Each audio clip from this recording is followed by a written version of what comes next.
you are like me and a former addict and alcoholic, right? I've been in recovery 15 years, so I know very much what it is like to be a complete slave to an addiction. I'm a former heroin addict, and that is a fucking gnarly drug to get off of. But that's what it feels like. Honestly, you have no control over yourself.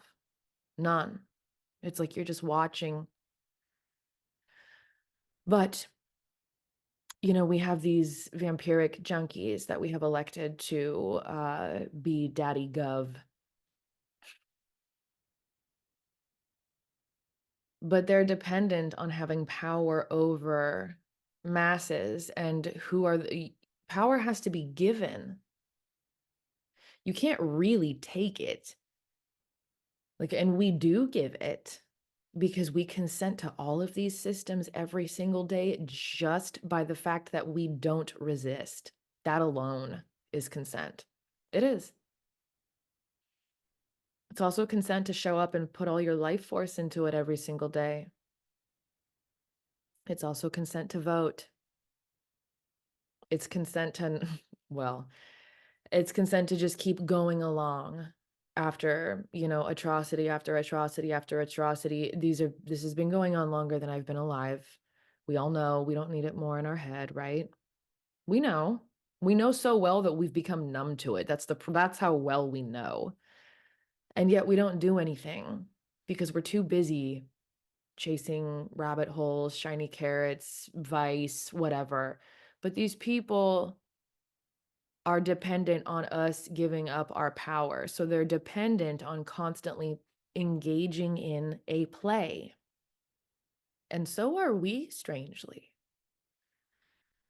And we have this thing of they own everything, they own us, da, da, da, da, da, da. What? And I was like, do they? Do they? Because if we didn't give them our consent, and everything operates off of consent, the economy operates off of consent, the greatest capital is human life force, human energy, and your attention and focus. So who really has the power? Who really owns who? And what are we doing? Because we're part of the play too. What is it that we're doing?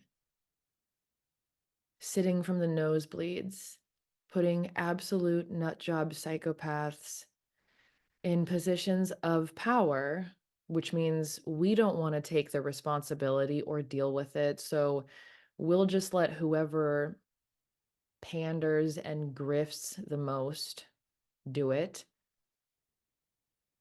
So we don't have to.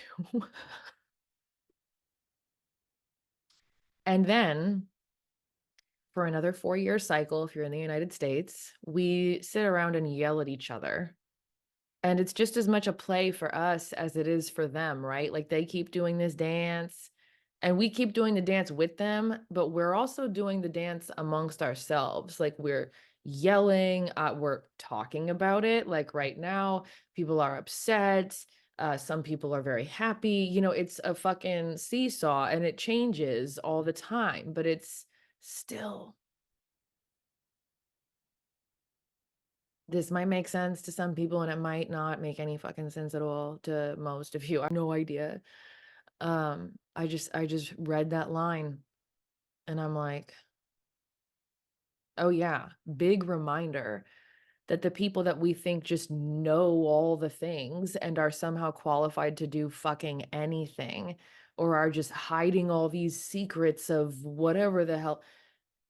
We could not have more out of touch, disconnected people from the supreme reality possible. And you want to know another thing is that we all have the ability to get in touch with that, all of us. We have the ability to get there. That's an inside job. Your spiritual development is akin to 9/11 in that sense. It is an inside job, my friend, 100%. Let me read one other thing because this does matter. So this is some commentary when he's talking about spiritual initiates, right?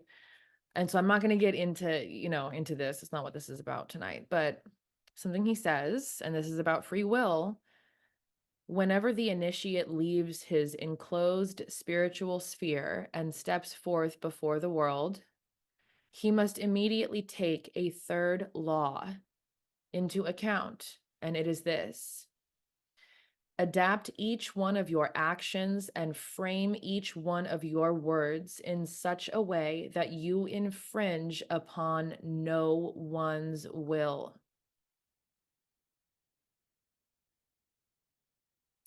That's a law. That's a spiritual law. And people do abide by that.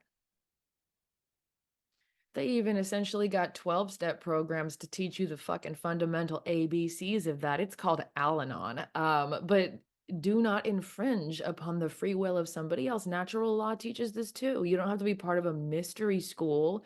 It's not a mystery that it's, if you respect sovereignty, respect sovereignty. Let other people choose the experience they would like to have, even if you think you know better.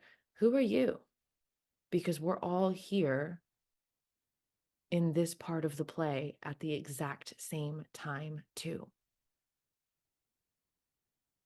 I don't have answers, but these are things that I think can be helpful to consider. Is who really owns who?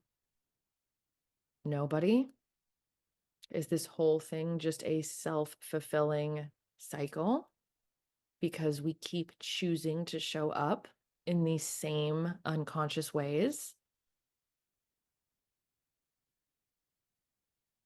Or is the power really very much in our hands, and could literally every single thing that we humans grieve over, complain over, fight over, lose hope over, be completely eradicated if we all went within, shedded all the layers of bullshit so we could get some clarity, united, and actively chose with our God-given sovereignty the lives that we wanted to live and took full responsibility? Just a thought.